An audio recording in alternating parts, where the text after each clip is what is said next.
Good morning అందరికీ నమస్తే. నేను ప్రజెంట్ ఇప్పుడు ద్రాక్షారామంలో ఉన్నా. ఇక్కడ నుంచి యానం వెళ్తా, యానం నుంచి పిఠాపురం వైపు వెళ్తా. సో అక్కడ నుండి వైజాగ్ వెళ్తా ఈరోజు ఎంత టైం అయినా కూడా.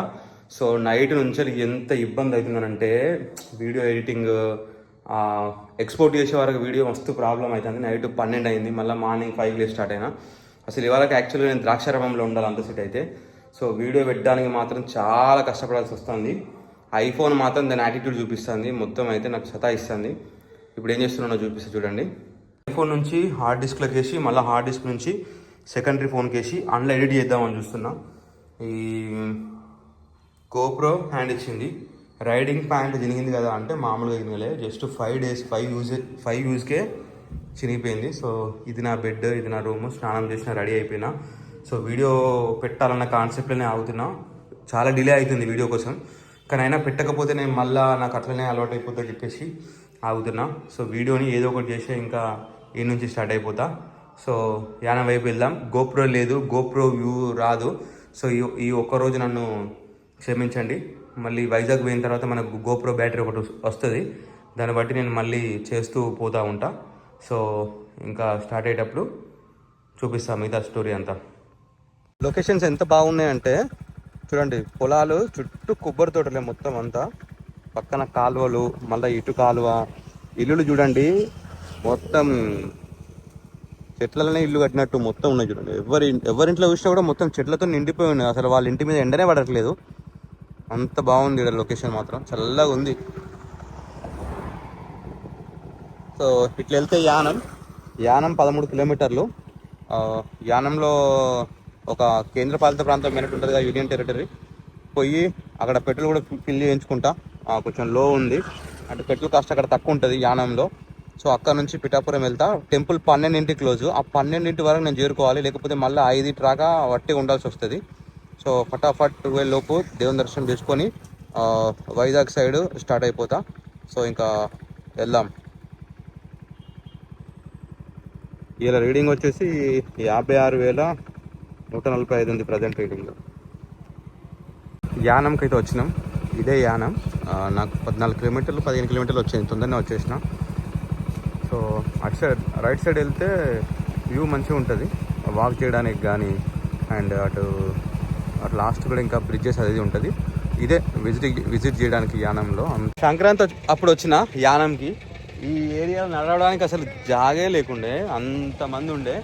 ఈడు ఉంది కదా ఐ లవ్ యానం అని చెప్పేసి, నేను లాంగ్ లెంత్లో ఫోటో తీద్దామని తీస్తే ఆడపోయి ఇంకోళ్ళు దిగుడు, అసలు ఖాళీయే లేదు, నన్ను ఫోటోనే దిగనేయాలి అసలు ఇక్కడ. నేను డిసప్పాయింట్ అటు ముందరికి వెళ్ళిపోయినా. సో ఇప్పుడు కనీసం ఇప్పుడు చూడడానికి ఎవరైతే లేరు. మేబీ వీకెండ్స్ ఈవినింగ్ అట్లా ఎక్కువ మంది ఉంటారు అనుకుంటా. ఇంత పొద్దున ఎవరు ఉండరు కదా. రివర్ మంచిగా ఉంది యానంలో. ఇక్కడ మ్యాంగ్రోవర్ ఫారెస్ట్ కూడా ఉంటుంది, కానీ మనకు అంత టైం లేదు, అది కొంచెం దూరం వెళ్ళాల్సి ఉంటుంది. ఎప్పుడైనా మళ్ళీ వచ్చినప్పుడు అది కవర్ చేయాలి మ్యాంగ్రోవర్.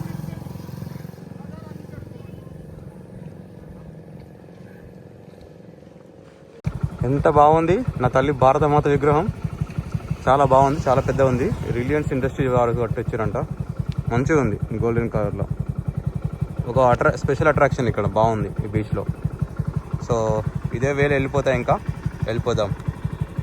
సో పెట్రోల్ ఇక్కడ 96.92, మనకన్నా 12 రూపాయలు తక్కువ, అంతకన్నా 14 రూపాయలు తక్కువ. 629 రూపీస్ పెట్రోల్ పడుతుంది, 6.5 లీటర్లు.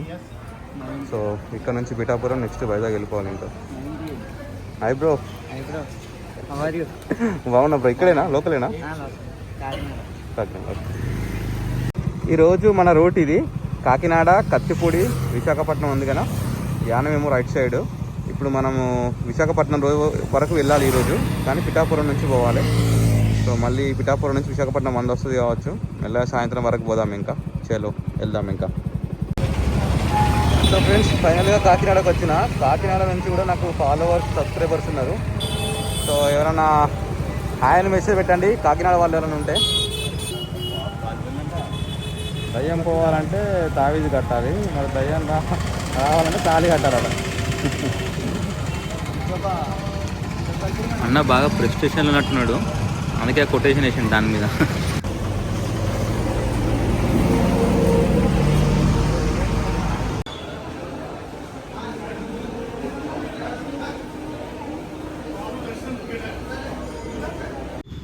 ఇక్కడ స్థల పురాణం ఏంటంటే త్రిమూర్తులు గయాసురుణ్ణి వధించారంట. సో మూడు భాగాలు, శిరోభాగం ఒకటి, నాభి భాగం ఒకటి, కాళ్ళ భాగం ఒకటి. సో ఈ పాదాలు వచ్చేసి ఇక్కడ కోనేట్లో పడ్డాయంట, అందుకే దీని పేరు పాదగయ. అండ్ పిఠాపురం అనే పేరు ఎందుకు వచ్చిందంటే అమ్మవారు 18 శక్తి పీఠాలలో ఇదొక పీఠం. అండ్ అమ్మవారి పీఠ భాగం పడ్డదంట ఇక్కడ, అందుకే ఈ ఊరికి పిఠాపురం అని చెప్పేసి పేరు వచ్చింది. గయాసురుడి ఇంకో 2 భాగాలు అక్కడ గయాలో పడ్డాయంట, అందుకే అది శిరోగయ. ఇంకొకటి నాభి వచ్చేసి ఇక్కడ అంటే ఒరిస్సాలోని జాజ్పూర్లో నాభి భాగం పడ్డదంట, సో అందుకే అక్కడ నాభి గయ అని చెప్పేసి పేరు వచ్చిందంట. సో ఇది ఇక్కడ స్థల పురాణం. అండ్ అమ్మవారు ఆ సతీదేవి 18 ముక్కలైంది కదా, ఒక్కొక్క భాగం ఒక్కొక్క దగ్గర పడ్డదు. ఇక్కడ పీఠ భాగం పడ్డది కాబట్టి పిఠాపురం. ఇక్కడ కనిపించేది అమ్మవారి గుడి, పురోహితిక దేవిది. అండ్ కుక్కుటేశ్వర స్వామి టెంపుల్ అటు ఉంది, అది స్వయంభులింగం. దత్తాత్రేయ స్వామి టెంపుల్ కూడా ఉంది ఇక్కడే. సో మనం చూస్తున్నాం కదా కోనేరు పక్కన, ఈ కోనేరు పక్కనే మొత్తం టెంపుల్ అని ఉన్నాయి. టెంపుల్ టైమింగ్స్ వచ్చేసి మార్నింగ్ 5 to 12:30 వరకు, అండ్ సాయంత్రం 4:30 to 8 వరకు. ఎవరైనా వచ్చే వాళ్ళు ఉంటే ఈ టైంలో వచ్చే ప్రయత్నం చేయండి. దాదాపు మధ్యాహ్నం టెంపుల్స్ అన్నీ క్లోజ్ ఉంటున్నాయి. బండి ఎండకు పెట్టేసిన, ఘోరంగా బాగా అనిపిస్తుంది ఇట్లా ఎండ పెడితే. బండి అయితే ఇక్కడ ప్లేస్ లేదు, మొత్తం అన్ని రోడ్ల మీద పెట్టాలి. అన్నీ మాత్రం ఇక్కడనే వదిలేసి వస్తున్నా. ఇందులో అంత ఇంపార్టెంట్ వస్తువులు అయితే ఏముండవు, మొత్తం ఏమున్నా కూడా నా బ్యాక్ ప్యాక్లోనే ఉంటాయి. అవి వేసుకొని ఇంకా లోపలికి వెళ్తాయి. ఇక నా బట్టలు ఇట్లాంటి సామాన్ మాత్రమే బయట పెడతా. ఇడిచిన బట్టలు తప్ప వేరేటోళ్ళకి ఏం దొరకదు ఇందులో. సో ఇంకా ఫైనల్గా అదే రూట్ వైజాగ్ సైడ్ స్టార్ట్ అయిపోతే మనం నెక్స్ట్ పూరి జగన్నాథ్ వెళ్తాం. సో రోడ్ ఎట్లనో చూద్దాం ఇంకా. సో నేను పిఠాపురం నుంచి వైజాగ్ వెళ్ళే దారిలో అన్నవరం ఉంది. సో అన్నవరం సత్యనారాయణ స్వామి దర్శనం కూడా వెళ్తున్నా, ఘాట్ ఎక్కుతున్నా. 20 రూపీస్ టికెట్ తీసుకున్నారు. సో ఘాట్ ఎక్కి దర్శనానికి పోదా. నేను దూరం ఉంటుంది కావచ్చు అనుకున్నా, దగ్గర ఉంది రోడ్డుకి కూడా. సో పైకి వెళ్ళిపోదాం ఇంకా ఫైనల్గా. సో ఆ పైన అక్కడ బండి పార్క్ చేసిన. సో అక్కడ ఉంది మన బండి. ఇట్లా వచ్చినాం, ఇట్లా డైరెక్ట్ కిందికి వెళ్ళిపోవడమే. ఇట్లా రావడం ఒక వే, వెళ్ళడం ఒక వే. ఇది కొండపైన ఉన్న స్వామి. సో ఇక్కడికి రావడానికి గవర్నమెంట్ బస్సెస్ కూడా అవైలబుల్ ఉన్నాయి. కొండ కింది నుంచి పైకి రావడానికి 10 రూపీస్, స్టేషన్ నుంచి అయితే 20 రూపీస్ అట్లా ఛార్జ్ చేస్తున్నారు. అంటే అన్నవరం స్టేషన్లో దిగితే డైరెక్ట్ కొండపైకి రావడానికి బస్సులు ఉన్నాయి. మీరు నచ్చే వాళ్ళు ఉంటే అట్లా ట్రై చేయండి. కాళ్ళు కాలుతున్నాయి. సో ఇట్లా కార్పెట్స్ ఉన్నాయి కాబట్టి సెట్ అయింది, కానీ నీడలో నడిచినా కూడా కాళ్ళు అంటుకోపోతున్నాయి రోడ్డుకి. అట్లా ఉంది. నా లిస్టులో లేదు అన్నవరం. సో ఫోన్లు వచ్చినాయి పొమ్మని, ఆ తర్వాత ఇంటి వాళ్ళ డిమాండ్ మీద పోవాల్సి వస్తుంది. అంటే మళ్ళీ ఇంత దూరం వస్తామని చెప్పేసి అన్నది. ఇంకా వెళ్తున్నాయి టెంపుల్కి. సో దర్శనం చేసుకొని వస్తా. ఏ టెంపుల్ అయినా కూడా లోపల చూపించడం వీలు కాదు, కొంచెం క్షమించండి నన్ను. ఎందుకనంటే ఇక అది అంతే, టెంపుల్లో వీడియోలు తీయలేరు కదా. సో అది ప్రాబ్లం. షార్ట్కట్లో వెళ్తా. సో ఇదే ప్రధాన గోపురం. ఇట్లా ఎంట్రన్స్. లోపలికి వెళ్ళిపోతున్నాయి. ఇంకా ఫోన్ పక్కన పెట్టేస్తా. సో అక్కడ నుండి వచ్చి టెంపుల్ లోపలికి దర్శనం పోయినా కదా. సో లోపల సత్యనారాయణ స్వామి ఉన్నాడు, అండ్ వెంకటేశ్వర స్వామి కూడా ఉన్నాడు లోపల. అండ్ ఎగ్జాక్ట్ దానికి ఆపోజిట్లో ఇక్కడ ప్రసాదాల కౌంటర్ ఉంది. చాలామంది ఏం చేస్తున్నారంటే ప్రసాదాలు ఇక్కడ నుంచే తీసుకుపోయి లోపల దేవునికి మొక్కుంటారు కదా, అట్లా తింటున్నారు. సో అట్లా అయితే మాత్రం ఇక్కడ నుంచి వెళ్ళి తీసుకుపోండి, లేదా బయటకు వచ్చిన తర్వాత తీసుకుంటామంటే అట్లనే తీసుకోండి. సో ఇది ప్రసాదాల కౌంటర్. కిందికి పోవడానికి దారి ఇది. అవి ఫ్రీ బస్ ఏం కాదు, పెయిడ్ బస్సే. 10 రూపీస్ అయితే కిందికి. సో ఫైనల్గా ప్రసాదాల కౌంటర్ దగ్గరకు వచ్చినది. ఏంటి వ్రతాలది ప్రసాదం టికెట్ 150 గ్రాములు 20 రూపాయలు. సో ప్రసాదం ఇట్లా తామరాకులో కట్టుంటుంది. చాలా ఫేమస్ ప్రసాదం. నేను ఒకసారి యూట్యూబ్లో చూసి ట్రై చేసిన, ఇది సేమ్ ఉంటుందా లేదా చూద్దాం ఒకసారి.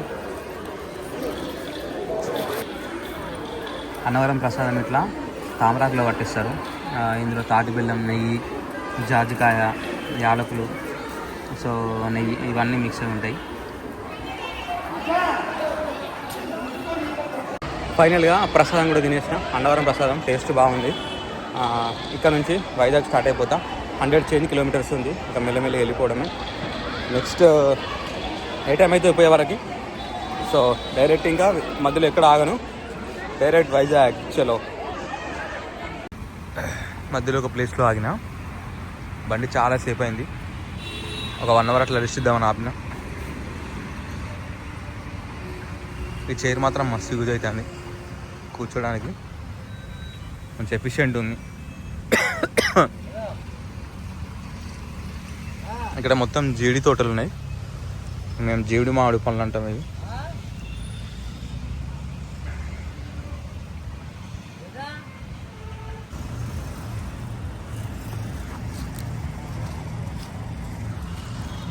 జీడిపళ్ళు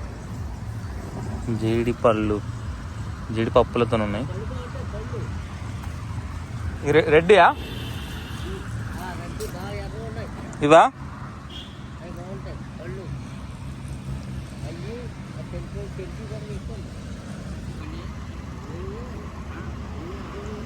సో ఈ పప్పులతో ఉన్నాయి.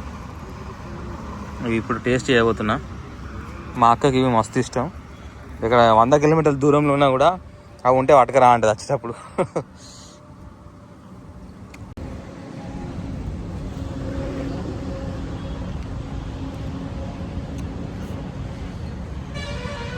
తీయగా ఓరవారు నీకు అంత గొంతులంతా పట్టిస్తుంది కానీ మంచిగా ఉంటుంది టేస్ట్.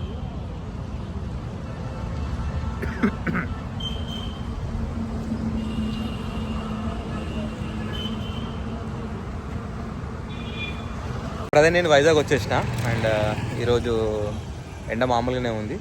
ఫైనల్గా ఒక బ్రోని మీట్ అయినా. సేమ్ నా లెక్కనే హెచ్ఎఫ్ డీలక్స్ మీద రైడ్స్ ఇస్తూ ఉంటాడు. రైడర్ మనకంటా అని. Hi bro. హాయ్ అందరికి హాయ్. ఎలా ఉన్నారు అందరూ? నువ్వు బాగున్నావు బ్రో? నేను బాగున్నా బ్రో. జాగ్రత్తగా ఫస్ట్ ఆఫ్ ఆల్ అయితే ఆల్ ఓవర్ ఇండియా జాగ్రత్తగా వెళ్ళి జాగ్రత్తగా రావాలని అయితే కోరుకుంటున్నాను first of all. Thank you bro. Bro నా మెయింటెనెన్స్ బండి నేనే అనుకుంటే నాకన్నా నెక్స్ట్ లెవెల్ ఉంది బండి. ఆ బైక్ చూడండి మీరే షాక్ అవుతారు. అది హెచ్ఎఫ్ డీలక్స్ కాదు, అది ఎక్స్పల్స్ లేకుంటుంది. హిమాలయ అయితే అనుకుంటారు మీరు. బైక్కి టాప్ బాక్స్ పెట్టుకోవడానికి ఇక్కడ చేపించిండు. అండ్ సైడ్ ఏమైనా బ్యాగ్స్ లోపల పోకుండా ఇక్కడ చేపించిండు. బాగుంది. ఇక్కడ అసలు హైలైట్ ఏంటంటే ఇది. సో షాక్ అబ్జర్వర్ కూడా మొత్తం చేంజ్ చేయించాను. మొత్తం అన్నీ మోడిఫైడ్ బండే. ఇది అసలు చూసేరాక గుర్తుపట్టరు హెచ్ఎఫ్ డీలక్స్ అని చెప్పేసి. ఇక ఇక్కడ కూడా సేమ్ ఇట్లా వేయించిండు జెరీ క్యాన్స్ ఇట్లా పెట్టుకోవడానికి. ఇది దీన్ని కానే కాదు, ఇది డామినార్ బండి అంట. ఇది కూడా మంచిగా వేయించిండు. బండి మాత్రం నాకు తెలిసి బాగా ఖర్చు పెట్టిండు. నకుల్ గార్డ్స్ ఉన్నాయి, మంచిగా స్టాండర్డ్ ఉన్నాయి. ఇంకా నాకు ఒక భయం ఉండే లడాక్ నేను పోగలుగుతున్నా లేదా అలాగే అవుతానని చెప్పేసి. అని తమ్ముడు ఆ ధైర్యం నాకు సాటిస్ఫై చేసింది. మొత్తం అంతా నాకు ధైర్యాన్ని ఇచ్చింది ఈ బండి నాకు. ఎందుకంటే ఇద్దరు వెళ్ళిరట బండి, అసలు నేను చూడలేదు తమ్ముడిని, వాళ్ళు పోయింది. బండి మాత్రం మంచిగా వేయించిండు. ఇక్కడ ఒక లైట్లు పెట్టించిండు, ఇక్కడ లైట్లు పెట్టించిండు. హ్యాండిల్ బార్ చేంజ్ చేయించిండు. ఇవి కూడా దీని కాదు, కానీ డబ్బులు మాత్రం బాగా ఖర్చు పెట్టిండు తమ్ముడు దీనికైతే. బండి మాత్రం బాగుంది. నా బండి కూడా చేయించుకుంటే ఇట్లా ట్రిప్ అయిపోయిన తర్వాత నాకు బాగా నచ్చింది. ఫైనల్గా నేను మెకానిక్ షాప్ దగ్గరికి వచ్చిన. నాకు చాలా హ్యాపీగా ఉంది. ఎందుకంటే మెకానిక్ అన్నా కూడా నా ఫాలోవరే. అండ్ నా స్టోరీ చూపిస్తున్నాను, నేను రెగ్యులర్గా చూస్తాను ఈ వీడియోస్ అని చెప్పేసి నేను షాక్ అయినా. అండ్ ఇప్పుడు బండికి ఇంజిన్ ఆయిల్ చేంజ్ చేపిస్తాను. ఎందుకంటే నా ట్రిప్ 1800 అండ్ బయట ఒక 200, మొత్తం కలిపి ఓవరాల్గా 1900 నుంచి 2000 దాకా తిరిగిన. ఇంజిన్ ఆయిల్ చేంజ్ చేపిస్తా. చిన్న రిపేర్స్ ఉన్నాయి, కొంచెం ఛార్జింగ్ పోర్ట్ పనిచేస్తలేదు, అవన్నీ సెట్ చేయించుకుంటా. ఇంకా తొందర చేయించుకుందాం, 8 అవుతుంది. ఆలోపు అన్నీ సెట్ చేయించుకోవాలి. ఇంకా అన్న నా కోసమే వెయిట్ చేస్తున్నాడు. సో చూద్దాం, ఇంకా బండి దగ్గరికి వెళ్దాం.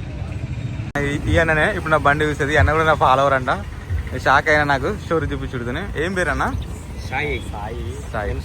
19 స్క్వేర్ మోటో. మీరు కూడా ట్రావెలింగ్ చేస్తారా? మనోడితో కలిసి చేస్తాం. అవునా? సో బండి ఇంకా ఫైనల్గా చూద్దాం ఏమేమి చేస్తాడో ఇంకా అర్థమైతే లేదు. ఛార్జింగ్ పోర్ట్ సెట్ చేయించుకోవాలి.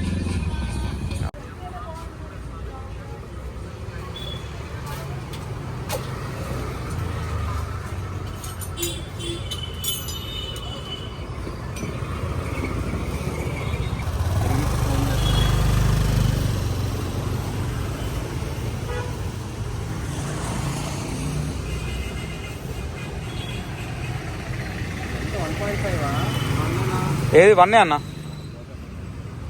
1 లీటర్ ఇట్లా అంటే 12 పట్టాలి. 12 పడితే నా ట్రిప్ అయిపోయినట్టు లెక్క.